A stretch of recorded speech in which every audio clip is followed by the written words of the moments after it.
Unit 7 की अगली कहानी के क्रम में अगली कहानी है सिक्का बदल गया।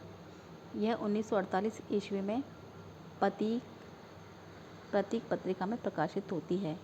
कहानी संग्रह बादलों के घेरे। इसकी लेखिका है कृष्णा सोबती। पात्र हैं शाहनी, इसके पति हैं शाहजी। एक पात्र है शेरा जो कि सेवक है। जेलदार मशीद जैनी जो कि शेरा की माँ है। एक हसैन, बीवी फिरोज रसूली थानेदार, दाऊद खान, मुल्ला इस्माइल, बैगू पटवारी, जिगरा, ये सभी कहानी के पात्र हैं।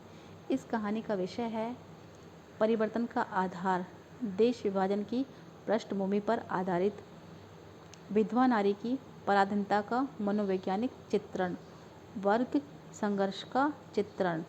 इस कहानी में सत्ता बदल जाने पर देश का माहौल बदल जाता है। तब कहा गया है कि अब सिक्का बदल गया है। अगली कहानी है परिंदे, जो कि 1957 में हंस पत्रिका में प्रकाशित होती है। परिंदे खुद ही एक कहानी संग्रह है जिसमें 7 कहानियाँ संग्रहित हैं।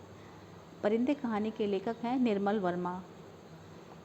इसमें पात्र है लतिका जो कि स्कूल में पढ़ाती है।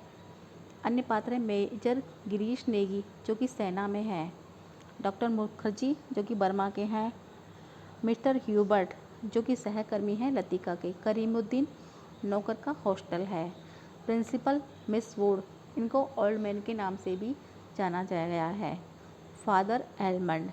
हॉस्टल में हेमंती, जूली, सुधा ये सभी रहती हैं। मध्यम वर्गीय जीवन में व्याप्त अकेलापन की यह कहानी है परिंदे। अगली कहानी है राजा निर्बंसिया, जो कि 1957 में प्रकाशित होती है। इसके लेखक है कमलेश्वर। पात्र हैं जगपति और चंदा, दोनों पति पत्नी हैं। अन्य पात्र है बच्चन सिंह कंपाउंडर, दयाराम भाई। इस कहानी में कल्पना काल्पनिक राजा रानी की कथा भी है। जो जगपति का मित्र है वह वकील के यहाँ नूरी हो जाता है और जगपति लकड़ी का व्यवसाय करता है। इसमें चंदा जो पात्र है उसके विवाह के समय पर उसके पिता उसे विदा नहीं करते हैं। तब जगपति के यहाँ के परिवार वाले इस बात को लेकर बुरा मानते हैं। वह कुछ ना कुछ अड़चन पैदा करते रहते हैं। राजा रानी की कहानी में राजा जब महल से चला जाता है तो वह 7 दिन तक नहीं आता है, तो रानी उसे महल के सेवक के साथ लेने के लिए जंगल में भटकती हुई उसे ढूंढती है। अगली कहानी कोसी का घटवार। एक कोसी नदी के किनारे पर घट का कार्य करना, चक्की बनाने का कार्य करता है। कोसी का घटवार 1957 में कल्पना पत्रिका में प्रकाशित होती है। इसके लेखक हैं शेखर जोशी। इसके पात्र हैं उम्मेद सिंह गोसाई, बुड्ढे नरसिंह प्रधान, लक्ष्मा, राम सिंह, किशन सिंह सिपाही। जो लक्ष्मा है वो काका काकी के साथ रहती हैं, उसके माता पिता नहीं हैं। लास्ट कहानी है पिता, जो कि 1965 में प्रकाशित होती है। इसके लेखक हैं ज्ञान रंजन। कहानी संग्रह फैंस के इधर उधर। इस कहानी में पिता पुत्र के मध्य उतार चढ़ाव है। पुरानी पीढ़ी सामंत सोच का शिकार है, अनुशासन प्रिय है। नई पीढ़ी नकल की हद तक जाकर आधुनिकता और आधुनिक जीवन को ललक से देखना चाहती है।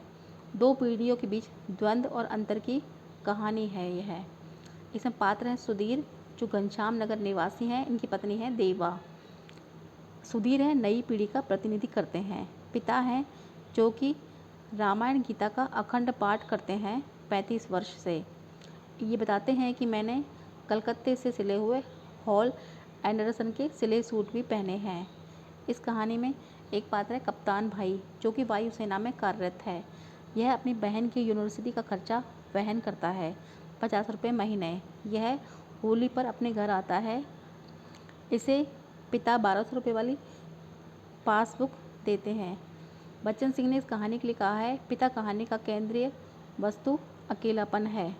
गोपाल राय ने कहा है पीढ़ियों की सोच और जीने के तरीकों के खाई को व्यक्त करने वाली यह कहानी है पिता, ज्ञान रंजन द्वारा लिखित कहानी पिता।